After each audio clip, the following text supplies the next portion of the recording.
Ano nga ba talaga ang nangyari sa pag-crash ng helicopter ni Kobe Bryant? January 26, 2020, Linggo. Maayos pang ibinyahe ang helicopter ni Kobe Bryant papunta sa Mamba Sports Academy sa Thousand Oaks. Dumaraan sila sa San Fernando Valley hanggang pasado 9:45 ng umaga, sumabog ang helicopter. Isang balita ang nagpasindak sa mundo, ang pagpanaw ng NBA legend na si Kobe Bryant, ang Black Mamba, sa edad na 41. Kasama niya ang kanyang 13 taong gulang na anak na si Gianna at 7 iba pa nang bumagsak ang sinasakyan nilang helicopter sa Calabasas, California. Paano nga ba naganap ang trahedyang ito? Ano ang pinakadahilan ng aksidente? At may katotohanan ba ang mga haka-hakang planado ang nangyari kay Kobe Bryant? Tara, pag-usapan natin. Karaniwan lang dapat ang araw na iyon para kay Kobe Bryant. Maaga siyang nagising, nagdasal at naghanda para umalis kasama ang kanyang anak na si Gianna. Papunta sila sa isang basketball tournament para sa team ni Gianna, ang Mamba Ballers, na maglalaro sa Mamba Sports Academy.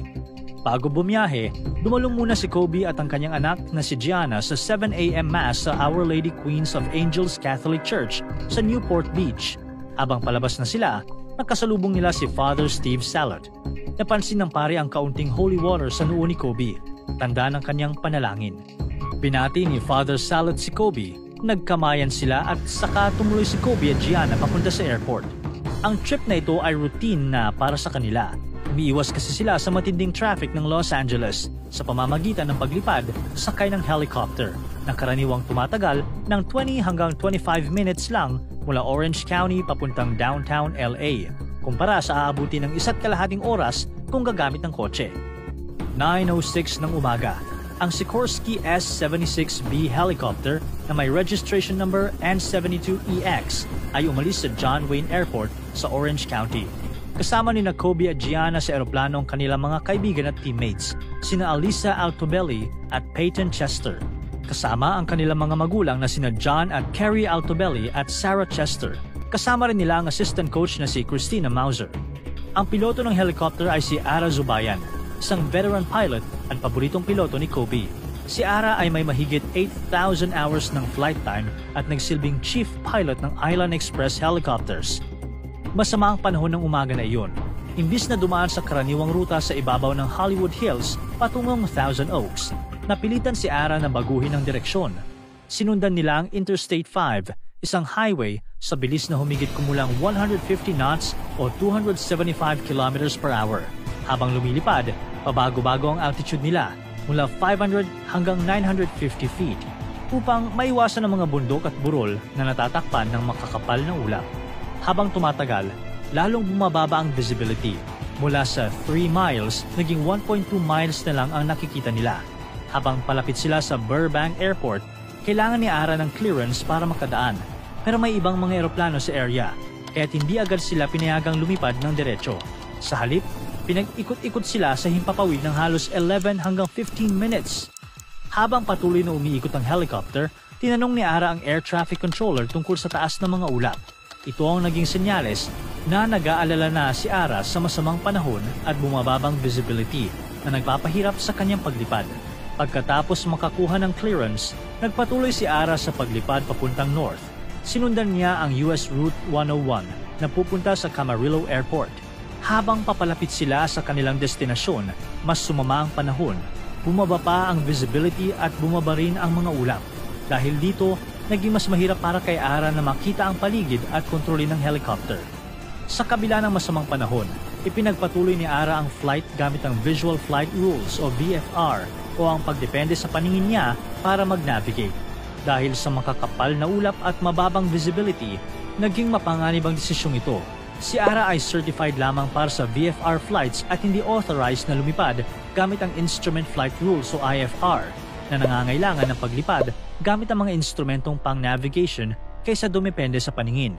Ang paggamit ng VFR sa ganitong kondisyon ay hindi pinapayagan ng FAA o Federal Aviation Administration o ng Island Express Helicopters mismo. Ang tamang aksyon sana ay mag-land sa pinakamalapit na airport o bumalik na lamang sa John Wayne Airport. Nang makarating sila sa isang bahagi ng Route 101, nakaharap sila sa isang malaking pader ng ulap. Nakunan pa ng litrato ang helicopter kung saan makikita ito na lumilipad mula sa kanan patungo sa kaliwa habang sumusunod sa highway. Pero ilang segundo lang pagkatapos nito, nawala na sa paningin ng helicopter nang pumasok sila sa makapal na ulap. Dahil dito, hindi na makita ni Ara ang paligid. Hindi niya na alam kung saan sila papunta. Nag-radio si Ara sa air traffic control na magsisimula na siyang umakyat para makalampas sa mga ulap.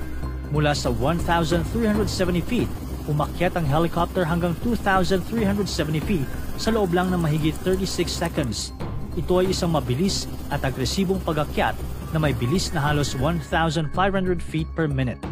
Pero sa halip na makalampas sa mga ulap, ang helicopter ay biglang lumiko pakaliwa at mas bumilis ang pagandar. Napansin ng air traffic control na may problema at tinanong si Ara kung ano ang kanyang ginagawa. Sumagot si Ara na umakyat siya hanggang 4,000 feet. Pero ang totoo, ang helicopter ay mabilis na umaandar pababa. Isang mountain biker ang huminto sa kanyang pagbibisikleta nang makita ang helicopter na lumabas mula sa makapal na ulap. Malakas ang tunog ng makina at mukhang hirap ang piloto na kontrolin ito sa hangin. Nakatanaw lang ang mountain biker sa helicopter habang patuloy ito na bumababa. Isang malakas na tunog ang narinig. Biglang bumangga ang helicopter sa burol. Agad na sumiklab ang apoy at umakyat ang makapal na usok sa kaulapan. Kasunod ng isang matinding pagsabog. Napaatras ang biker. Kinuha niya ang cellphone niya at kaagad na tumawag sa 911 para i-report ang nangyaring aksidente. Dumating ang mga emergency responders makalipas ang ilang minuto. Nagmadali silang pumunta sa crash site ng nasusunog na wreckage. Agad nilang pinangambahan na wala nang nakaligtas dito. Habang abala ang mga otoridad sa pag-iimbestiga, mabilis na kumalat ang balita. Sa loob ng 2 oras matapos ang aksidente, inilabas ng TMZ ang ulat tungkol sa trahedya. Ang kanilang tweet na nagsasabing, "Breaking, Kobe Bryant has died in a helicopter crash," ay nagdulot ng matinding pagkabigla sa buong mundo. Ang maagang pag-uulat na ito ng TMZ ay nagdulot ng kontrobersya. Pinuna ng mga otoridad ang tabloid dahil sa kanilang mabilis na pag-report bago pa man masabihan ang mga pamilya ng mga biktima. Ito ay itinuturing na walang paggalang sa mga namatay at sa kanilang mga mahal sa buhay. Pero ano nga ba talaga ang nangyari sa helicopter na sinasakyan ni Kobe Bryant? Anong tunay na dahilan ng pagbagsak at pagsabog nito? Naubusan ba ito ng gasolina? O may problema sa makina? Maaari kayang may mas malaking tao o grupo sa likod ng trahedyang ito? May mga conspiracy theory tungkol sa pagkamatay ni Kobe Bryant sa helicopter crash. Isa sa mga pinakasikat ay ang tungkol sa farewell party ni Diddy para kay Kobe, isang buwan bago ang aksidente. Ayon dito, ang 50th birthday party ni Sean Diddy Combs noong December 2019 ay di umano'y isang farewell party para kay Kobe. May mga nagsasabi na baka may kinalaman si Diddy sa pagkamatay ni Kobe dahil sa mga sinasabing illegal activities sa party niya na maaaring alam ni Kobe. Pero walang ebidensya na sumusuporta sa teoryang ito. Isa pang conspiracy theory ang lumutang. May kaugnayan daw umano ang aksidente sa legal battle ni Kobe sa trademark ng Black Mamba. Ayon sa teorya, si Kobe ay nakikipaglaban sa pharmaceutical company na High-Tech Pharmaceuticals dahil sa paggamit nito ng pangalang Black Mamba Hyper Rush para sa kanilang diet pills.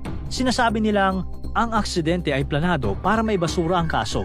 Di umano'y hinire nila si Ara, ang piloto ng helicopter, para pasabugin ito.